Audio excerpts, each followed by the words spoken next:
स्थानों के बहुत ही कर्मठ और समाज के समर्पित नेतृत्व।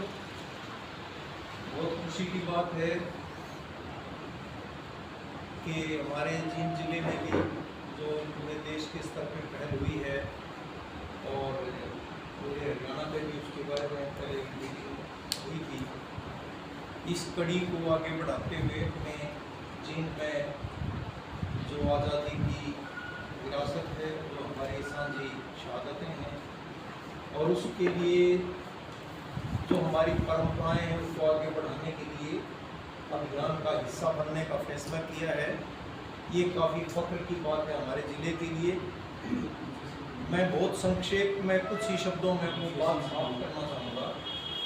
मेरे से पहले जो साथी बोले उन्होंने बहुत ही ज़्यादा ज़मीनी स्तर पे उतर के वो जो हकीकत है, आदमी की फीलिंग है आज़ादी को लेके, उसको ऐसे शब्दों में रखा है, शायद उनमें से किसी को भी दोहराना उपयुक्त नहीं है, वो समय बेकार करना होगा। बहुत अच्छे तरीके से साथियों ने बातें रखी हैं। फिर भी एक औपचारिकता के नाते मैं 2-4 मिनट में ज़रूरी बातें आपसे कहना चाहूँगा। हमारी आज़ादी का आंदोलन चला 1857 से लेकर 47 तक, उसको हम खास पड़ाव मानते हैं। खास पड़ाव क्यों मानते हैं? 1857 की जंग को देश के लोगों ने भी और इतिहासकारों ने भी आज़ादी की पहली लड़ाई की तरह से कहा, क्योंकि वो पहला संगठित विरोध था ब्रिटिश हुकूमत के खिलाफ। और उस पहले संगठित विरोध की अगुवाई की थी सेना के जवानों ने, और उसके बाद सेना के साथ साथ दिल्ली के आसपास के जिनमें हमारा हरियाणा भी शामिल है, पश्चिमी यूपी का इलाका भी शामिल है, दिल्ली के आसपास का पूरा इलाका शामिल है, जिसमें बहुत ज़बरदस्त कुर्बानियाँ की। और फौज ने आके लाल बहादुर, जो लाल किले के अंदर हमारे जो आखिरी बादशाह थे बहादुर शाह जफर, उनको उत्साहित किया कि आप नेतृत्व करो, आप नेतृत्व करो इस लड़ाई का, और इस देश के फौज, इस देश के जवान, इस देश के किसान, इस देश की तमाम जनता आपके नेतृत्व में मेरे खिलाफ लड़ेगी। हालांकि उससे पहले बहादुर शाह जफर एक तरह से दिमागी तौर पे हार मान के किले के अंदर कैद से ही थे, वो लाल किले में। लेकिन जब जवानों ने हौसला दिया तो उन्होंने कमान संभाली, उनको कुर्बानियां भी देनी पड़ी, उनका पूरा परिवार सभा कर दिया अंग्रेजों ने। लेकिन वो एक बहुत बड़ी विरासत, इसका संकेत मैं इसलिए करना चाहता हूँ कि इसी लड़ाई के ठीक बाद अंग्रेजों ने एक रणनीति पे काम करना शुरू किया कि इस देश में पहले जब वो यहाँ एंटर कर रहे थे तो उन्होंने 2 चीज़ों को यहाँ समझने की कोशिश की। एक तो यहाँ पे ये जो अलग अलग धर्मों के लोग रहते हैं, इनकी आपस में इनका मेल जोल है, तालमेल है, जबकि धार्मिक आस्था के आधार पे तालमेल को बिगाड़ा जा सकता है। दूसरा, यहाँ पे मौजूद जाति प्रथा, इसका भी इस्तेमाल किया जा सकता है। अंग्रेज इसको समझ तो पहले गए थे, उन्होंने नोट तो किया था, लेकिन 1857 की जंग में जब उन्होंने देखा कि ना कोई धर्म पूछ रहा है, ना कोई जाति देख रहा है, सब लोग मिलकर कुर्बानियां दे रहे हैं। 1857 के शहीदों पर जब आपने 2007 में अभियान चलाया था, उस टाइम पे पुस्तिकाएं प्रकाशित की थी। डॉक्टर सूरज भान बहुत बड़े इतिहासवेता हुए हमारे अपने राज्य के, उनका पूरे देश में नाम था। उन्होंने छोटी छोटी पुस्तिकाएं निकाली थी, एक उत्तर हरियाणा के बारे में, एक दक्षिण हरियाणा के बारे में, 1857 के योगदान के। आप देखोगे सब तरह के लोग कुर्बानियों में एक से एक बड़ी कतार। अंग्रेजों ने सबक ये निकाला कि अगर भारत में अपने शासन को मजबूत रखना है तो सबसे पहला काम बनता है हिंदू मुस्लिम को पाड़ो। उन्होंने वो शुरू किया। अंग्रेजों ने ही यहाँ मुस्लिम लीग खड़ी करी, अंग्रेजों ने यहाँ हिंदू महासभा खड़ी की, और दोनों का लगातार अगर आप लोग देखेंगे तो वो एक तरह से घुमा फिरा के ध्रुवीकरण को, एजेंडे को बढ़ाने का काम था। हिंदू महासभा ने भी यही किया, मुस्लिम लीग ने भी यही किया। दूसरा, उन्होंने जाति प्रथा को इस्तेमाल किया कोशिश की उसको इस्तेमाल करने की, और ये स्थापित करने की कोशिश की कि इस आधार पर लोग आराम से बट सकते हैं आपस में, जो खान पान भी, पानी भी दूसरे का हाथ का नहीं पीते, एक दूसरे के हाथ लगाने से भी जो भिट जाते हैं, इनको देश मानना क्या ठीक है? उन्होंने इसका इस्तेमाल किया। लेकिन आज़ादी की लड़ाई में जो भी सबक हमने खुद अपने आप देखा, किसान आंदोलन में, अभी नैन साहब ने कितनी बातें वहाँ की बॉर्डर की बताई, हमने खुद देखा कि जब आंदोलन चलता है तो लोग जो भी बांटने वाली चीज़ है, नफरत वाली चीज़ है, उनको पीछे डाल देते हैं कि लड़ाई का मौका है भाई, सर जोड़ के लड़ो, ये तो आपस की बात है, फिर देख लेंगे। आज़ादी के आंदोलन में भी ठीक यही हुआ, हिंदू मुस्लिम एकता, सब जातियों की एकता, पूरे भारत राष्ट्र की एकता, इसके खिलाफ, ब्रिटिश साम्राज्यवाद के खिलाफ, अंग्रेजों के शासन के खिलाफ। और एक ऐसे हालात पैदा हो गए उसकी वजह से कि पूरे देश के किसान, मजदूर, फौज, सबके भीतर नौजवान, महिलाएं, एक पूरा ताना बाना बन गया, जिसने इन मूल्यों के लिए, जिसमें से निकली धर्मनिरपेक्षता, शास्त्री जी ने कहा, मैं रिपीट नहीं कर रहा, जातिवाद की बजाय आपसी सद्भाव, और पूरे विवादों के बीच में जिस तरीके से पूना पैक्ट हुआ था महात्मा गांधी और अंबेडकर के बीच में, कि आज़ादी के बाद हम संवैधानिक तरीके से अपना देश का संविधान बनाते हुए जो वंचित तबके हैं, जिनके पास जमीनें नहीं हैं, जिनको सामाजिक रूप से छोटा माना गया है, हम सारी बातों को कैलकुलेट करते हुए सामाजिक न्याय, बराबरी, एक आदमी एक वोट एक जैसा वजन, उसका एक जैसा मान, उसका एक जैसा अधिकार, और जो पिछड़े हुए हैं उनको आगे बढ़ाने के लिए शिक्षा में, विधानसभा में, संसद में, नौकरी में हम थोड़ी प्राथमिकता उनको देंगे, आरक्षण जिसका कंसेप्ट है वो वहां से। इस देश ने बहुत कुछ अर्जित किया। दूसरा जो बड़ी बात देश ने अर्जित की थी वो थी आर्थिक संप्रभुता की। जब तक आदमी का गुजारा सुतरा ना होगा, टोटे हो, चाहे देश हो चाहे आदमी हो, उसकी पूछ नहीं होती कितने भी। आर्थिक संप्रभुता, देश आजाद हुआ, अपनी सरकार बनी, अंग्रेज सोच रहे थे कि कर लेंगे में सुविधाएं बढ़ती नहीं आ रही, क्योंकि अंग्रेजा की तो चाल यही थी, कच्चा माल ले जाते, वहां से पक्का बना के रुई ले जाते, कपड़ा बना के बेच देते, और कोई सामान ले जाते, उसका सामान बना के बेच देते महंगा, कच्चा माल सस्ता लूटते, पक्का माल महंगा बेचते। उनके दिमाग में नहीं होता कि 5-4 साल में आप पे घर बैठने जोड़ते, फिर हमारे गुनाहों के हाथ जोड़े, है तो कुछ भी नहीं, ये तो दाने नहीं खा सकते अपनी इतनी जनता को, भुखमरी है, अकाल है, सिंचाई नहीं और कोई आधुनिक सुविधा नहीं, खेत हमारे लर्निंग में नहीं थे, कोई कंसोलिडेशन नहीं थी कहीं पे भी, इतना बुरा हाल था। जो बड़ी उम्र के साथी हैं उन्होंने सबने देखा है, खुद आपने देखा है, गरीबी इतनी ज्यादा थी। मुझे याद है अच्छी तरह, मेरा गाँव सामान है, हमने फरमाना भी जाना होता, कदे जूती टूट जाए, पजामा कदे मैला हो जाए, जूती काट का हाथ में ले लेंगे, पजामा ने काट के खो पटा के लेंगे, अगला गांव पर जोड़ पर जाकर 5 होगा पजामा पा के जूती पा करते, इतना अभाव था। वो तो हमने देखा है, और भारत जो बड़े बूढ़े हैं उन्होंने पता नहीं क्या देखा होगा है। अंग्रेज यही सोचते थे कि बात है, लेकिन देश आजाद हुआ, आजादी के दौरान जो ब्रिटिश साम्राज्यवाद विरोधी चेतना थी, उसमें से एक चेतना ये भी निकली थी कि अपन अपने पाया पर खड़ा होने खातिर आर्थिक तरक्की करनी है, सारे बालक पढ़ाने हैं, सबका स्वास्थ्य का इलाज करना है, नौकरियों का विस्तार करना है, देश में कल कारखाने, उद्योग, खेती, इसकी तरक्की करनी है। तो आज़ादी बाद से प्रधानमंत्री अलग अलग देशों में हर दिन ठाटे माने थे, अमेरिका में, इंग्लैंड में, फ्रांस में, सारे न्यू करना, तुम क्या करोगे यूँ करके, तुम अपना खेती करो और कच्चा माल भारत ही दे रहो और पक्का ले जाओ।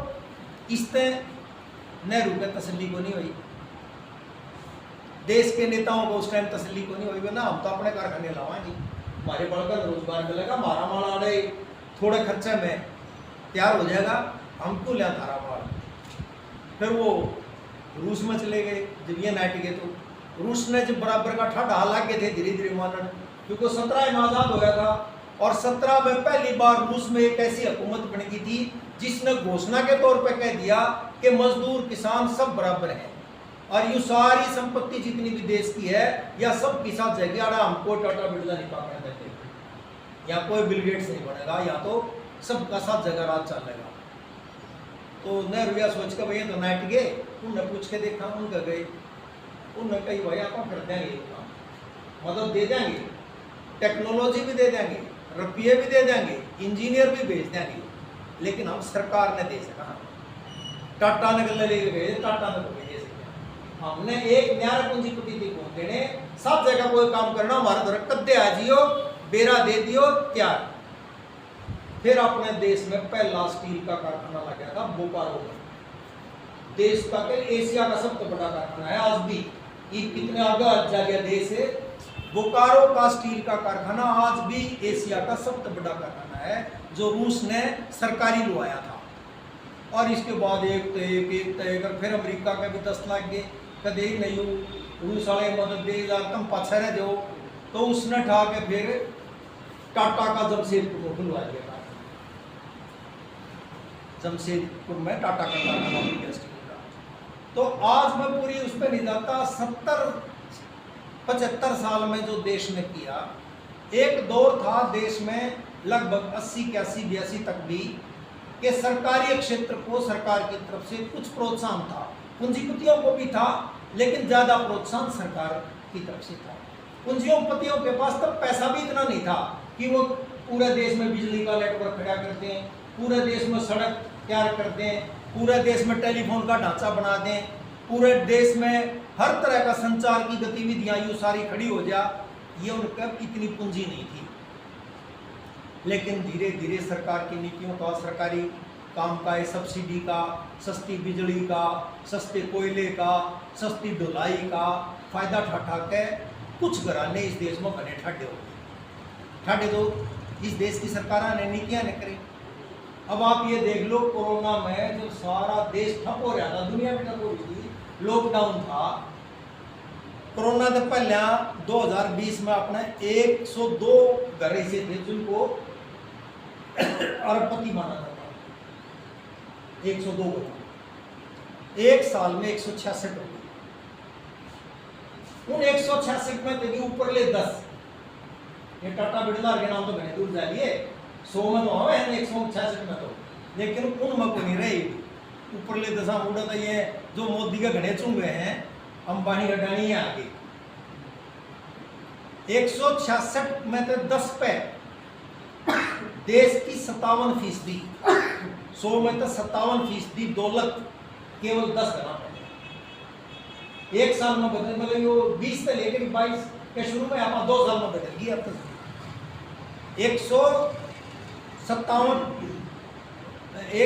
कुल 10 घरों पे 57% दौलत, और नीचे के आधे 140 करोड़ जनसंख्या हमारी प्रोजेक्टेड, अभी गणना तो होनी थी, वो हो नहीं पाई, लेकिन वो जो वृद्धि दर है उसके आधार पर काटा गए हैं।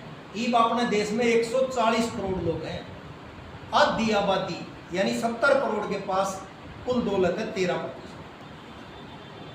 इतनी गैर बराबरी पैदा कर दी, और इस गैर बराबरी को भी वो देशभक्ति बोल रहे हैं। लोगों में उनका जीने का आसार आना छोड़, जो भी उगाई सरकार कर रही है, पेट्रोल पे कर रही, डीजल पे कर रही, गैस पे कर रही, और महंगाई पे कर रही, टैक्स लगाने पे कर रही, जितनी भी महंगाई बढ़ाई जा रही है वो तो बढ़ाई जा रही है जो आम जनता तो वसूल करी जा सके। आप नजर मार के देख लो। और पूंजीपतियों के ऊपर जो टैक्स लगता था, हर साल लगभग 6 लाख करोड़ तो हर साल छोड़ते हैं, जो बने हैं बड़े बनाया ने छोड़ते हैं भाई, इनका यूं पैसा ही हो रहेगा तो ये क्या मिलावंगी प्रदेश के काम आओ, यूं पे छोड़ते हैं। और कॉर्पोरेट टैक्स दौलत पर लग गया करता, बस केवल दौलत पे टैक्स लगता था, उसका रेट आज तक 3 साल पहले 30% था। 100 रुपये कमाओगा तो 30% टैक्स देना पड़ेगा हर साल की कमाई पे, नहीं जो उसकी पूंजी की कमाई है उसमें, उसको घटा के पिछले साल कर दिया 22%, अरीब पे कर दिया 15%। उनसे जो लेना है वो तो छोड़ दे जा है, और जो जनता पे लेना है वो बढ़ा दे जा है। रोजगार आड़ा खत्म कर दिया, खेती को आड़ा हमला चल रहा है, टैक्स महंगाई सारी आड़ा लोगों पर वसूल करी जा है। उधर हर साल 6 लाख करोड़ न्यारे छोड़ दिए, 10 लाख 72 हजार करोड़ अब ये गणना करना ना बड़ा मुश्किल काम है यो। मतलब 10 लाख, पहले 10 लिख दिया, फिर 72 लिखो, 72 का आगे आप 3 जीरो और लाओ, फिर करोड़, करोड़ के नाम की 7 जीरो और लाओ। आप किसी भी अपने बालक में दे दियो, वो या गणना पढ़ के बता नहीं सकता। 10,72,000 करोड़ रुपये सीधा कर्जा राइट ऑफ कर दिया, बट्टा खाता डाल दिया। भाई इन पर पुगदा को नहीं छोड़ दो, उन पर जो अंबानी को पुगदा को नहीं। और कुछ कर्जा 4,65,000 करोड़, वो कुल 1,61,00,000 करोड़ लेकर मतलब सेटल कर दिया बैंक ने। बैंक ने सीधा मालिक बुला दिया, हमारा तो इतना को नहीं पड़ता और तुम यो इतना भरते हो। 4,65,000 करोड़ की जगह 1,61,000 करोड़ भरवा के और आया गया पूरा करके। ये सरकार का चलन है, फिर भी वो देशभक्ति का बच्चा है। अभी जो शास्त्री जी ने इशारा किया था, मैं बिल्कुल आपकी बात पे कि ये जो अब वो अमृत काल आजादी का 75 साल वो भी मना रहे हैं। वो क्या चाहते हैं? वो ये चाहते हैं कि जो कुर्बानियां हैं उनकी चर्चा ना हो, चर्चा हो, नई नई तारीख टोले हो, एक घटना, और वह घटना इसी टोले हो जिस गले किसी गांव का, किसी इलाके का कि मैं लगाव हो, ताकि लोग ने माना यह भी सही घटना, घटना वह भी सही पाएगी, लेकिन उसको बदल दो, रंग बदल दो उसका। जो असली विरासत है धर्मनिरपेक्षता के चोट की, जातिवाद पे चोट की, आर्थिक रूप से देश को ताकतवर बनाने की और गरीब अमीर की खाई पाटने की, सबको शिक्षा, सबको स्वास्थ्य और सब बच्चों को रोजगार की तरफ ले जाने की, इन पर ध्यान हटा के ये अमृत महोत्सव इस ढाल का बना दो कि धूल भी उठी रहे और किसी ने असलियत का बेरा भी नहीं पड़ा। राष्ट्रवाद की अपना मत घने आदमी से पाजा अगर जो घर आरएसएस वाले देश आजादी की लड़ाई का बहुत बड़ा इतिहास है। आरएसएस बन गया 25 में, देश आजाद हुआ 47 में। 22 साल रहे ये उसमें, 22 साल में कोई एक पर्चा दिखा दे का, कोई एक चिट्ठी दिखा दे अंग्रेजा ने लिखी होगा तुम युग काम करो हमारा देश छोड़ो, कोई पर्चा धरना कभी नहीं किया। और वह जो अंडमान निकोबार काला पानी की जेल का है, उड़ा बहुत बड़ी लिस्ट लग रही है जो जेल में लोग रहे। कोई एक आदमी का नाम आरएसएस बता दे, यू मारा मानस था जेल में रहा, एक मानस का नाम है जिस आरएसएस बहुत बार नाट से हमारा को नहीं, बहुत बार का जय मारा है, सावरकर, विनायक दामोदर सावरकर। इस देश में किताबों में प्रचार कर करके लोग उसने वीर सावरकर कहने लगे, नाम है उसका विनायक दामोदर सावरकर। वो इंग्लैंड में रहा करता, उस टाइम पर क्रांतिकारी था। उधम सिंह वगैरह बहुत से और क्रांतिकारियों की प्रेरणा से सराबा वगैरह बहुत लोग उसके संपर्क में भी आए थे, उसने बहुतों को मदद भी की थी। उसी टाइम पे उस पर केस दर्ज हुआ था जिस केस में उसको अंडमान निकोबार भेजा गया था। जेल में आए पाछे petition by petition, petition by petition, रोज चिट्ठी अंग्रेजा के भाई एक बार छोड़ दो, थारा ताउमर गुलाम रहूंगा, जो कहेगा वो करूंगा। मैंने जेल में आके बेरा पटिया कि यूं क्रांति यो झगड़े पगड़े कुछ नहीं, ब्रिटिश सरकार बहुत बढ़िया कर रही है देश नाम का बढ़ाने खातर और मैं उसमें सहयोग देने में तैयार हूँ, मैंने छोड़ दो। आखिरकार उन्होंने छोड़ दिया और उसने पूरा वादा किया मर्यादा आजादी के बाद 67 में रहे वो, लेकिन उसने 47 ताईं आजादी खातर तो कान नहीं उठाए और हिंदू मुस्लिम करण खातर पूरे रगड़ रखे। हिंदू महासभा का नेता बना करो बाद में, देश में हिंदू मुस्लिम 2 राष्ट्र हैं, यो सिद्धांत जी नाना तो दिया था 37 में और सावरकर ने दे दिया 25 में, 12 साल पहले, कि हिंदू मुसलमान इकट्ठे नहीं रह सकते, इनका तो न्यारा न्यारा होना चाहिए।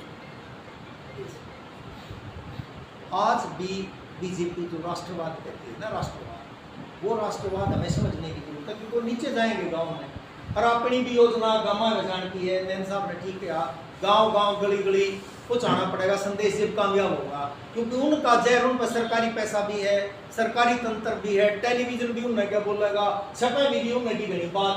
अपना दौरा कम सामग्री, कम लोग होंगे, लेकिन फिर भी अपना दौरा संगठन है, अपनी जड़ है ऑलरेडी लोगों में। अपन है लोगों में खुद यह बात अपने अपने इलाके में लेकर जानी पड़ेगी। इसीलिए ये प्रोग्राम मैं समझता हूँ शहादत को याद करने का इसी एंगल से संगठन ये बन रहा है कि हमने इसको अपने ताने बाने की मदद से ले जाना पड़ेगा। वो क्या कहते हैं, थोड़ा ध्यान से देखो, सावरकर ने एक किताब लिखी थी हिंदुत्व,